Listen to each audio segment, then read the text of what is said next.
à l'ancienne époque. Non.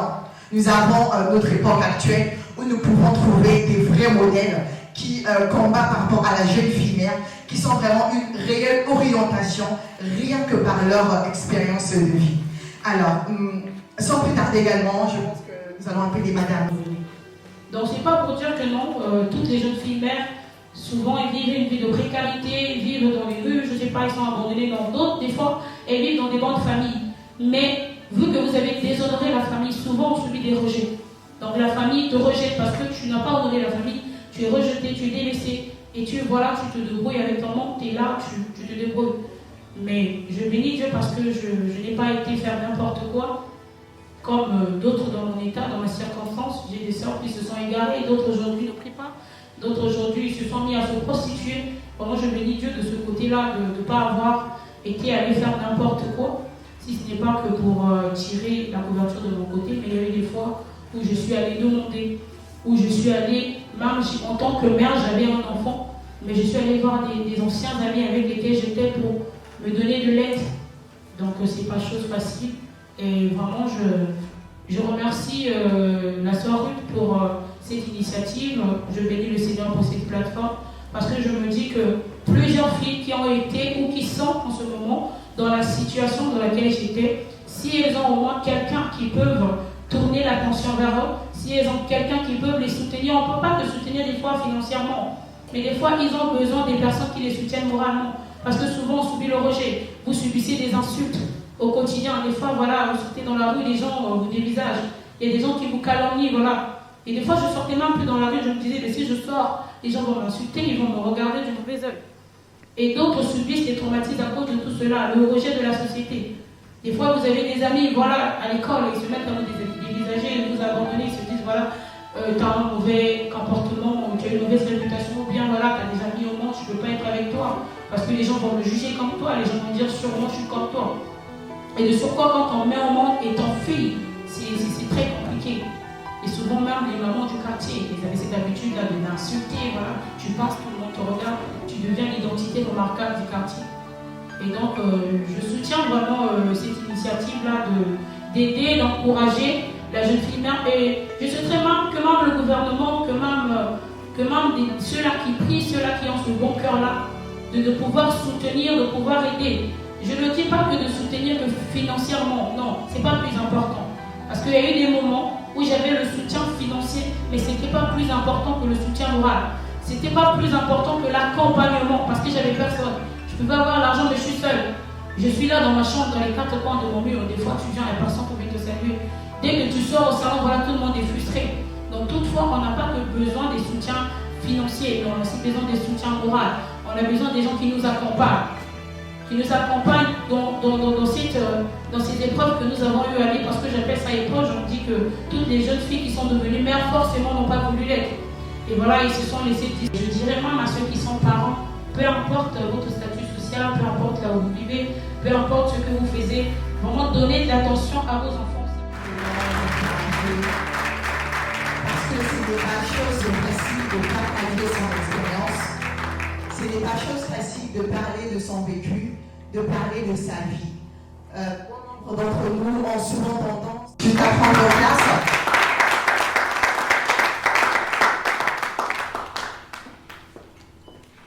Madame Passy nous parlera en tout cas sur le fait qu'il n'est pas... Reprendre le parcours scolaire. Si vous pensez que bon, l'enfant est encore trop petit, qu'est-ce qu'il faudrait faire en ce moment-là? Essayez de voir si vous pouvez laisser une année sans fréquenter, et sans reprendre son uniforme. Ensuite, l'année prochaine, reprenez vos études. Parce que moi, je suis de l'équipe des personnes qui croient qu'une femme sans bagage n'est rien. Une femme sans bagage n'est rien, c'est un chef-d'œuvre que tout le monde va admirer et va dire waouh, quelle est belle. Mais au fond, ce n'est qu'un chef-d'œuvre. On va acheter là, on va acheter là, on va acheter là, et au finish, ça va tomber au plus offrant, qui finira par mettre dans le garage. Donc, lorsqu'on se retrouve dans ce genre de situation, de ma minime expérience, moi, qu'est-ce que j'ai fait? Parce que j'ai été mère au moment où, je remercie, j'étais mère en deuxième année de l'université et dans un foyer en plus. Ah oui. Et dans un foyer, sous le toit de la belle famille. Vous imaginez? Et je me souviens encore des mots de ma belle-mère qui me disait Yozo Keneke va l'école Milali Wanaponomi. Et je me souviens encore les mots, oui, je ne lâche pas, je me souviens encore les mots de mon beau-père qui, juste quand il me parlait, il me disait toujours je sais que tu aimes étudier, mais comme au sein je sentais déjà qu'il y avait déjà un respect que je les impose vis-à-vis de ma personne. Et je suis arrivée à des situations où il fallait que j'aille faire des sessions, mais je me suis permise d'aller avec ma fille. Je me suis permise d'aller faire ma session avec ma fille, la laisser à la cafétéria du coin, faire ma session vu que j'avais bien étudié, finir avant l'heure et rentrer à la maison avec ma fille. Ah oui, ah oui. Et rentrer avec ma fille. Je ne me suis pas arrêtée à un seul enfant, j'en ai 3. Donc c'est pour dire que ce n'est pas un mythe, ce n'est pas la fin du monde. Vous avez un enfant avant l'âge donné, il n'y a pas de problème. Gérez les deux à la fois. Gérez votre vie scolaire parce que vous avez des objectifs. Gérez votre vie en tant que mère parce que vous avez un enfant. Et imposez-vous de la discipline. Il faut vous dire que moi, il faudrait que j'atteigne ceci, il faudrait que je réalise ceci. Point final, il n'y a pas point barre. Point final. Pas plus tard que le mois de novembre, j'ai donné une conférence sur le développement durable. Il y a eu un thème qui m'a beaucoup tiqué sur l'insertion de la jeune fille mère dans le milieu socio-professionnel. Vous savez, vous et nous, qu'une femme, une jeune fille mère, c'est difficile. C'est difficile qu'elle atteigne le même cap professionnel que celle qui n'a pas d'enfant. Parce que nos employeurs, généralement, il y a des tâches qui donnent à des jeunes filles, à des jeunes filles qui ne sont pas mères, et des tâches qui donnent à des jeunes filles. Parce qu'on se dit que la jeune fille mère, on va la confier par exemple une direction technique. La direction technique, c'est le 2 reins. C'est beaucoup de boulot. Avec son enfant, c'est pas possible. C'est fou. Je me souviens, mon premier emploi à la société Belle France, avec Expansion Marketing, lorsque mon recruteur m'a entretenu, je lui ai dit que j'avais des enfants. Il m'a dit, mais pourquoi on doit te prendre toi et pas les autres? J'ai dit, mais moi j'ai déjà des enfants, je n'aurais pas besoin de vous demander des congés de maternité. Et c'est comme ça que j'ai été chef du projet, chef des produits ad hoc avec la société Belle France. J'ai fait tous les roadshows, j'ai fait tous les roadshows, j'ai établi toute la conception marketing du produit vache à cette époque-là. C'est en 2014-2015. Et je pense que parmi vous, je crois qu'il y a d'autres qui voyaient un peu la pub où on faisait la collecte. C'était moi la productrice. Donc, dans l'ensemble, je voudrais que toutes les jeunes filles mères, il faudrait qu'ils prennent du courage. Il faudrait pas. Au contraire, c'est un acquis. C'est vraiment un acquis parce que tu as déjà des enfants, il ne te reste plus qu'à booster ta carrière professionnelle, il ne te reste plus qu'à t'envoler, il ne te reste plus qu'à réaliser l'irréalisable. Je ne sais pas si vous comprenez. Donc j'aimerais qu'aujourd'hui, je remercie, en tout cas, je remercie 1000 fois Madame Ruth pour cette initiative. Je souhaiterais que prochainement, que ça soit vraiment de très très très grande envergure, parce qu'il y a beaucoup de jeunes filles mères qui méritent, qui veulent être boostées, qui veulent participer à ce genre de conférence, qui veulent écouter, qui veulent avoir en face d'eux des témoignages, parce que justement, ils n'arrivent pas à partager, justement, ils se sous-estiment, justement, pour que leur mind change. Oui, parce qu'il y a d'autres, le fait qu'elle ait eu un enfant, elle se dit, bon, là, t'es capable d'avoir ma soeur, qu'est-ce qui te fait dire ça? Qu'est-ce qui te fait dire ça que tu es obligé de te résumer à ça? Que non, la chic à l'école, qu'est-ce qui te fait dire ça? Est-ce que c'est obligé? Ce n'est pas une maladie, ce n'est pas une fin en soi. Jeune fille mère, il est temps qu'on se lève. Prochainement, je pense que je vais former un PowerPoint où je vais citer toutes les jeunes filles mères à l'époque qui sont devenues des leaders aujourd'hui. Parmi ceux, je pense que je vais mettre dans un carré matin. Merci. Ne cherchons pas à aller chercher sur Google pour trouver des femmes qui l'ont fait à l'ancienne époque. Non. Nous avons notre époque actuelle où nous pouvons trouver des vrais modèles qui combattent par rapport à la jeune fille mère, qui sont vraiment une réelle orientation, rien que par leur expérience de vie. Alors, sans plus tarder également, je pense que nous allons appeler Madame Biakoso. Madame Biakoso, une fois de plus, une jeune fille mère également, que j'apprécie énormément. Elle nous partagera son expérience et vous verrez que de par toutes ces expériences, elles sont de plus en plus enrichissantes. Et juste après, avant qu'elle prenne la parole, vous aurez le temps de poser vos questions juste après son intervention.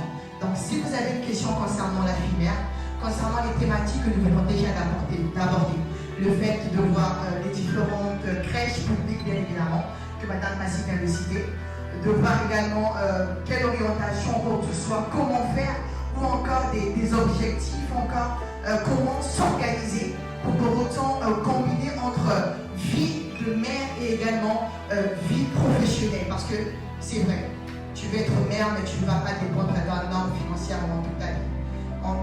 Je ne pousse pas quelqu'un à se rebeller contre son homme, si l'on a bien évidemment, mais je pousse simplement quelqu'un à ne pas être dépendant financièrement. La dépendance financière est quelque chose de très mauvaise, surtout sur la jeune fille mère, raison pour laquelle elles sont souvent marginalisées, parce qu'elles n'ont pas de quoi se défendre financièrement, si nous pouvons le dire ainsi. Donc, Madame Ngakoso, pouvez-vous nous partager votre expérience ainsi que vos conseils par rapport à la question? Et moi, je ne me suis pas focalisée sur le regard social parce que je savais ce que j'avais fait. Et je dis toujours, ma relation, elle est avec Dieu. Et en même temps, je me suis consacrée encore de plus belle dans la prière. Et j'ai eu des bonnes personnes, gloire à Dieu, autour de moi, qui m'ont beaucoup soutenue émotionnellement. Parce que je n'étais pas à l'abri du besoin, mais j'avais besoin plutôt du soutien moral. Parce que je travaillais déjà à cette époque. Dès que j'ai fini mes études universitaires, donc j'ai commencé à travailler, j'ai pas connu le chômage, on va dire. J'ai commencé à travailler à l'âge de 21 ans. Jusqu'aujourd'hui, ça va faire bientôt 14 ans que je suis dans le service. Et donc, vous comprenez que quand je suis tombée enceinte, mon plus grand combat, c'était les personnes autour de moi. Et surtout les personnes de mon église, qui n'ont pas bien apprécié cela, parce que beaucoup comptaient sur moi, beaucoup prenaient témoignage sur moi. Gloire à Dieu, parmi ces personnes, il y a eu ceux qui ont compris, ils m'ont soutenu par leurs conseils, ils m'ont tenu la main, et c'est ce qui m'a beaucoup fortifié et m'a beaucoup édifié d'avancer et de continuer à servir le Seigneur. Et je sers toujours dans mon église, je suis en même temps monitrice, donc j'encadre les jeunes filles, je vois il y a d'autres qui sont là. J'encadre les enfants, on va dire, et les jeunes filles. Et je bénis le Seigneur pour ça. Le conseil que je veux juste donner, c'est de ne pas écouter le regard social. Le regard social nous tue. C'est ce qui brise aujourd'hui les jeunes filles. Étant jeune fille mère, il ne faut pas se dire que lorsqu'on est enceinte, c'est la fin du monde. Comme l'a su dire Madame Passy, il faut poursuivre ses rêves. Il faut avoir un but dans la vie et un objectif à atteindre. Parce que si tu n'as pas de but, tu n'auras pas d'objectif à atteindre. Il faut d'abord commencer par le but. C'est quoi ton but? Je te pose la question, c'est quoi mon but dans la vie? Qu'est-ce que je souhaite devenir? C'est par rapport à cela que tu pourras atteindre ton objectif. Et il ne faut pas baisser les bras.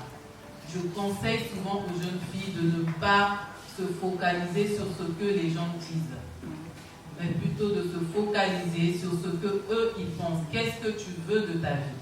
C'est ça le plus important. C'est pas parce que tu es tombée enceinte que ta vie est finie. Non, ta vie n'est pas finie. Tu peux toujours réécrire ton histoire. Comme on le dit, c'est encore possible. Donc ce que je dirais aux jeunes filles qui sont dans la salle, c'est de poursuivre leurs rêves, de ne pas abandonner, même si la famille t'a rejeté. Il faut chercher une personne de confiance, une épaule où tu pourras te pencher, exposer ton problème et on va t'expliquer, on te dira, on te conseillera. Tu trouveras toujours une bonne personne. Ne pas aller raconter à tout le monde, à n'importe qui, mais choisir des bonnes personnes. Et surtout, demeurer dans la prière, demander l'assistance de Dieu. Car c'est ce Dieu qui est capable de nous donner la force de pouvoir encore continuer. C'est Dieu qui est capable de nous permettre d'avancer. Donc, c'est le conseil que je donnerais aux jeunes filles, de ne pas abandonner, croire en soi et surtout éviter le regard social qui tue aujourd'hui notre société. Merci beaucoup. Merci beaucoup, Madame Rousseau. Nous avons des questions, je vous écoute. Nos intervenants se feront joie. Alors, on va commencer par Monsieur Nyangula. Fille mère, à vivre leur vie malgré ce qu'ils ont connu comme aventure, comme, entre guillemets. Voilà. Moi, j'ai connu ma femme après mes études universitaires. J'étais encore à l'université. Et je me dis, bon, voilà, il faut que je sois avec ma femme. Malheureusement, ce choix n'était pas aussi accepté et acceptable par mes parents. Donc, d'où le combat a commencé entre ma famille et ma femme. C'était pas facile. Et quand j'ai eu l'enfant avec elle, donc je suis de la assemblée chrétienne, ils avaient créé une microfinance, là où j'étais le chef d'agence. On me donne 3 postes. Donc moi je suis le chef d'agence. On me demandait une femme de ménage plus une secrétaire comptable. J'ai dit bon, ma femme serait femme de ménage. J'ai négocié avec le patron accepté. Malheureusement, quand elle décroche ce poste-là, elle est à l'école. Elle est dans une école de formation. Donc nous avons notre première fille qu'on appelle Hope Winner Mundos. Malheureusement, elle ne pouvait pas ni faire son boulot. Donc pour faire le ménage, j'étais obligé de prendre l'enfant avec moi, la mener au boulot, faire la serpillière à sa place. Voilà. Donc, et puis j'amenais même l'enfant à la radio. Au moment où je devais faire les communiqués avec personne pour rester avec l'enfant, j'étais obligé de rentrer avec l'enfant dans le studio, soit de confier l'enfant à quelqu'un. Donc si je prends ce témoignage, c'est pour nous interpeller, nous les hommes. Hein?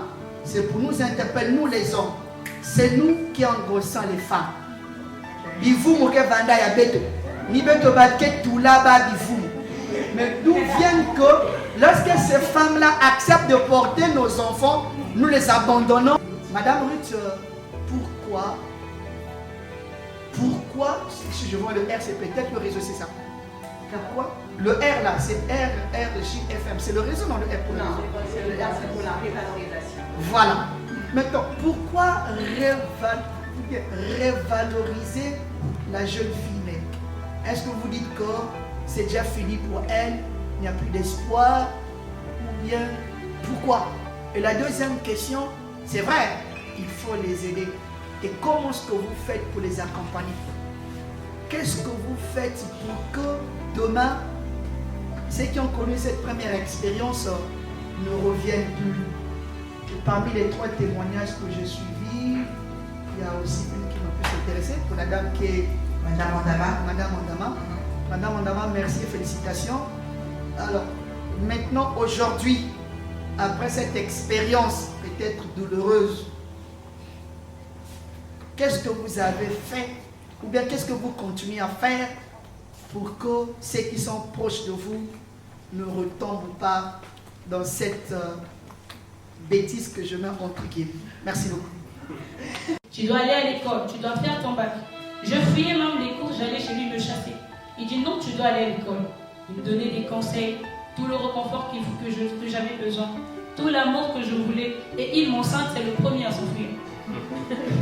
Maintenant, face à cette situation, comment est-ce que je pouvais réagir? Et je n'allais que de détérioration au détérioration. J'ai été choquée de toutes les manières possibles, jusqu'au point où je marche dans la rue avec mon bébé, je donne même à quelqu'un.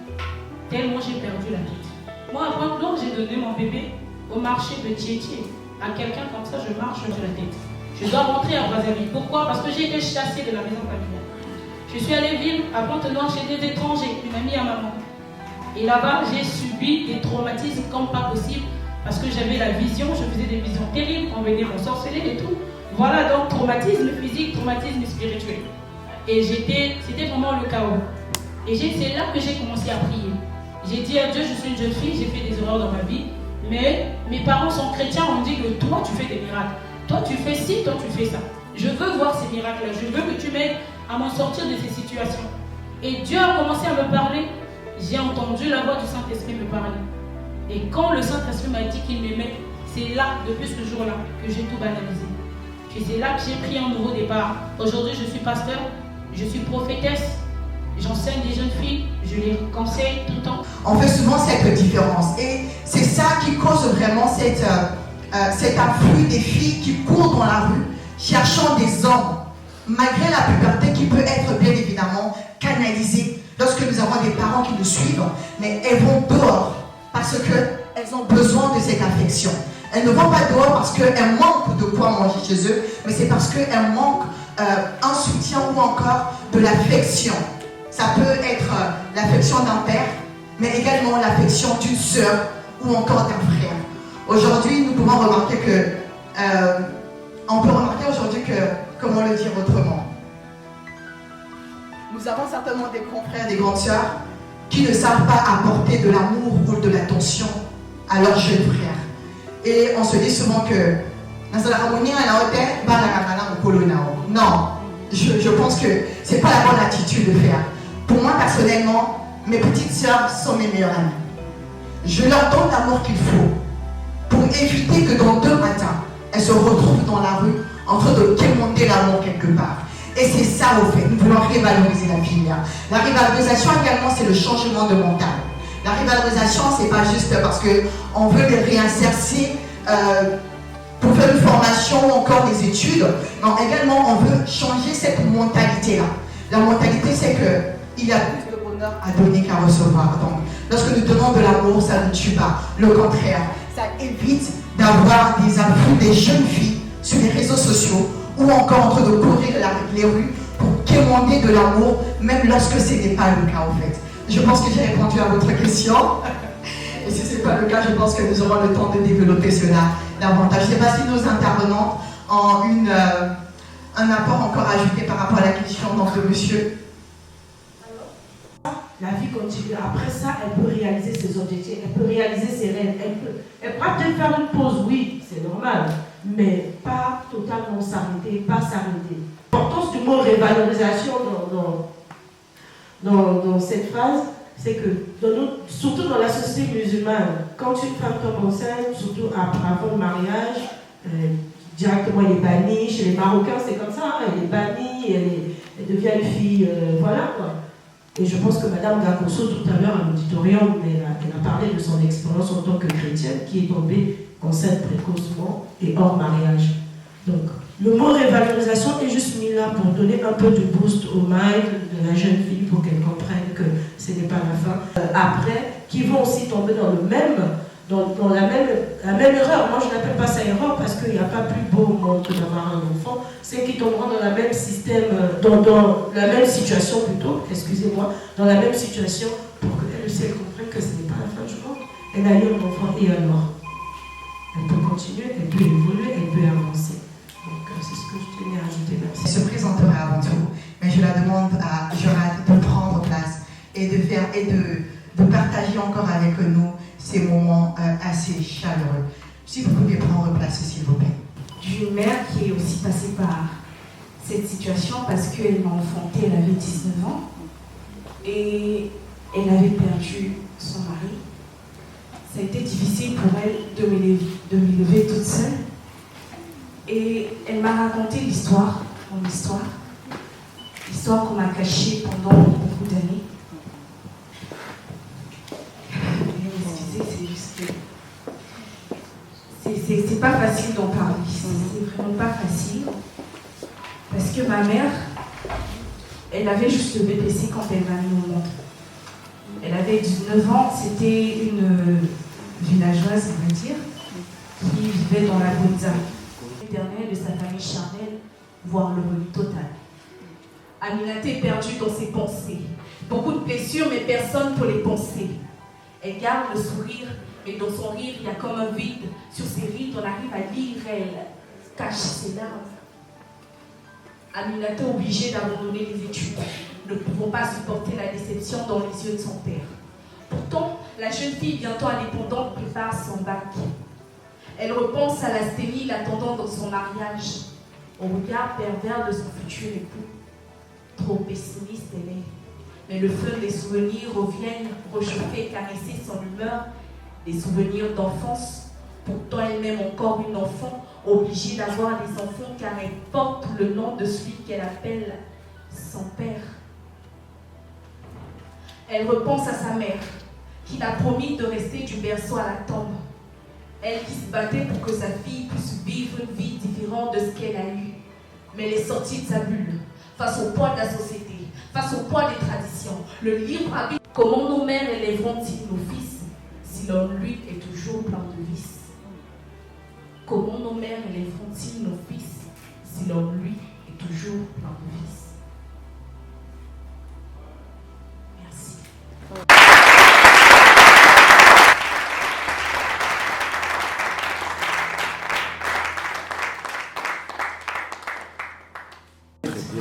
Ainsi que l'association Gay. Je suis comptable fiscaliste. C'est un métier que je me rends compte les gens ne connaissent pas beaucoup. Je suis aussi prof d'entrepreneuriat. Il y a d'autres choses, mais bon, ça va être un peu long à tout lister. Donc aujourd'hui, on a déjà entendu plein de choses et j'ai même pris beaucoup de notes. Les expériences sont diverses et elles sont variées. Mais je ne sais pas si vous avez retenu comme moi et qu'il y avait des préjugés sur elle, que les gens lui disaient mais t'as eu un enfant très tôt, ben elle s'est battue avec un monsieur et elle a tapé alors qu'elle était enceinte. Et elle a tapé dans le quartier, donc tout le monde au final s'est moqué du monsieur. Donc vous voyez qu'avec une mère pareille, c'est facile de surmonter les obstacles. Alors, en parlant de surmonter les obstacles, moi je préfère faire la différence. On nous a donné plein de conseils, on nous a dit, il ne faut pas t'arrêter, il faut continuer, il ne faut pas t'arrêter. Mais moi je viens je viens pour rajouter, comment je ne m'arrête pas?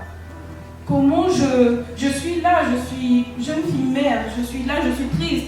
Ma réalité c'est qu'aujourd'hui, j'ai pas d'argent. Ma réalité c'est que j'ai 17 ans, je ne sais même pas qui je suis. En réalité, comme toutes les filles de mon âge, j'essaie encore de chercher qui je suis. Parfois, je n'ai même pas encore réfléchi. Et c'est de là que viennent souvent les préjugés. Les éléments clés de l'avenir d'une jeune femme. Si on prend des jeunes femmes qui ont toutes 18 ans, je prends 18 ans comme ça, et qu'on les classe là tout de suite, il y en aura qui ont une famille aisée, une autre qui est brune, une autre qui est très belle, l'autre qui est ceci, une autre qui est jeune fille mère. Du coup, si on vous demandait sincèrement, dans votre aide, d'après vous, quelles sont les filles qui ont plus tendance à réussir dans la vie? J'aimerais quand même au moins 2 ou 3 questions. Objectivement, vous avez des sœurs, des petites filles, vous-même vous savez que quand je vois l'enfant là, on dirait moi là, bon, mais quels sont ces critères-là? Réussir facilement. Sincèrement, vous voyez 2 filles, une qui est à l'école chez les tresses, et l'autre, elle a aussi les tresses, mais elle a un bébé et c'est son bébé. Mais les 2 vont à l'école, sincèrement. Vous allez sûrement dire que c'est celle qui n'a pas d'enfant. C'est bon?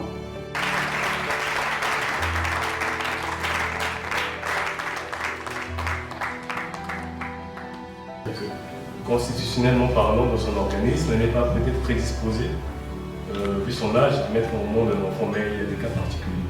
C'est pareil aussi pour les jeunes filles. La jeune fille aussi, il y a un âge idéal pour mettre au monde un enfant. Là, c'est pour tirer les oreilles des jeunes filles, peut-être qui sont ici, qui n'ont pas encore mis au monde un enfant, pour leur dire qu'il y a des enjeux. Parce qu'on parle de grossesse précoce justement, quand on fait allusion aux jeunes filles qui mettent au monde un enfant à partir de ce rang d'âge de 12 ans à 18 ans.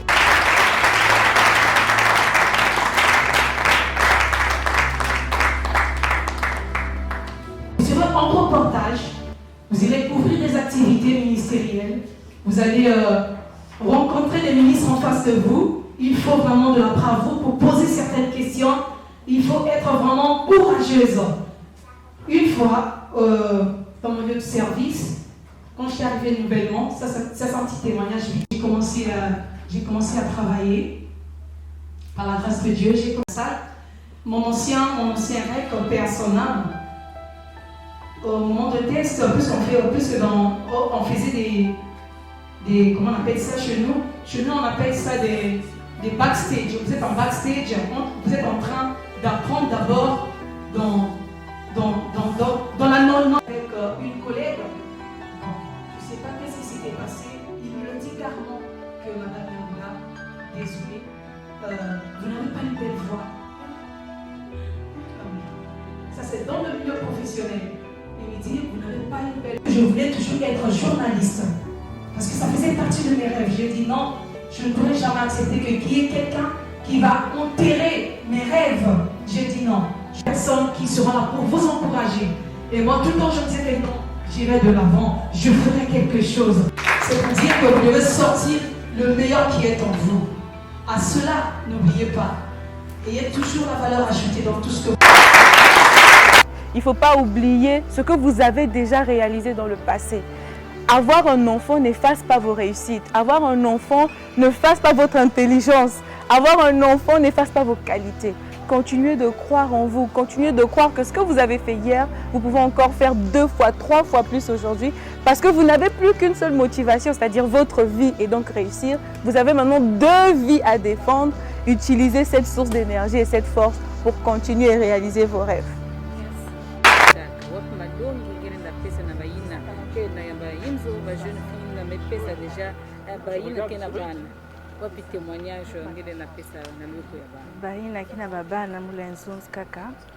Que c'est pas parce que mes bouta que via ba mes souka. Nous que vous souvent exemple à maman ne peut bouta mon avant tete na 19 ans. Mais boubiaï avec na BTS avec péricultrice à me continuer l'école là bouta mon avant na BPC. Même avant na baton akaka bandi bika mon na inzo sama kwensa la nanye. Oh so ba ke bukla yao. V l'école V.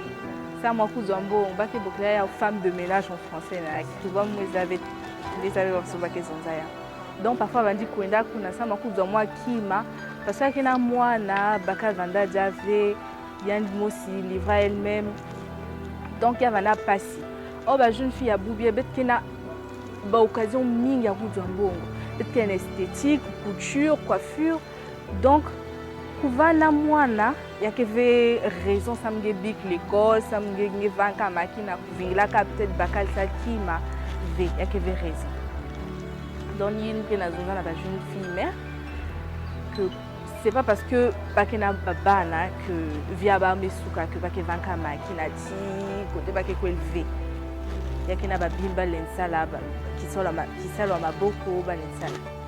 Merci beaucoup.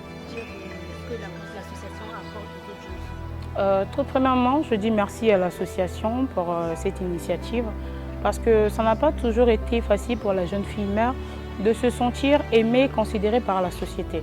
Parce qu'en tant que jeune fille mère, je suis un témoignage de cela. On vit pas mal de rejets, pas mal de critiques. Souvent, on est rejeté par la famille, par la société face à ce que nous avons pu faire dans la vie, ce qui a pu nous arriver, parce que je ne dirais pas que non, c'est quelque chose qu'on a pu faire juste comme ça, mais voilà, la jeunesse, on sait que tout le monde en passe par des épreuves et tout. Et moi, je dis merci à l'association parce qu'on se sent importante, parce que quand on parle de rivalorisation, c'est quelque chose qu'on donne de l'importance. Gens qui ont cette volonté-là de nous soutenir, de nous accompagner. En tout cas, je loue vraiment cette initiative. Et le conseil que je peux donner à ces jeunes filles mères, c'est de ne pas abandonner, de ne pas baisser les bras comme on a su le dire. Parce que je suis jeune fille mère, je suis passée par plusieurs expériences, par plusieurs choses que j'ai eu à vivre. Je n'ai pas baissé les bras, j'avais des objectifs, je me suis fixé ces objectifs. Et j'ai tout fait pour les atteindre. Pourquoi? Parce que je n'ai pas seulement cherché à regarder à ce que les gens voulaient que je devienne, mais à ce que moi-même je voulais devenir au fait.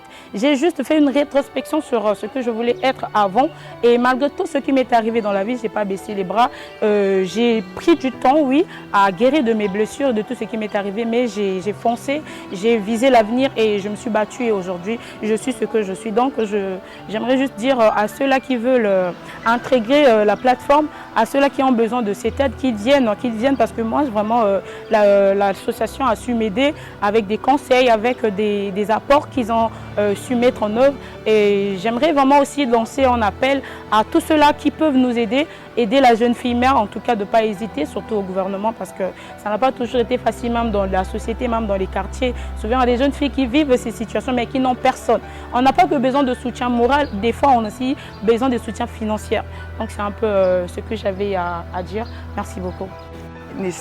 Parce que si mingi alelo, c'est une valeur à malongate. Bazali komi pesa na balabala soko tamboli na mboka na biso Congo za na Brazzaville na Pointe Noire au comment la bango bazali ebelé Toi là parce que nini bazali ko zanga moto ko aider bango. Auto ko mema bango la motema ko lobana bango bo bange lokote na zapo na wana pona bino.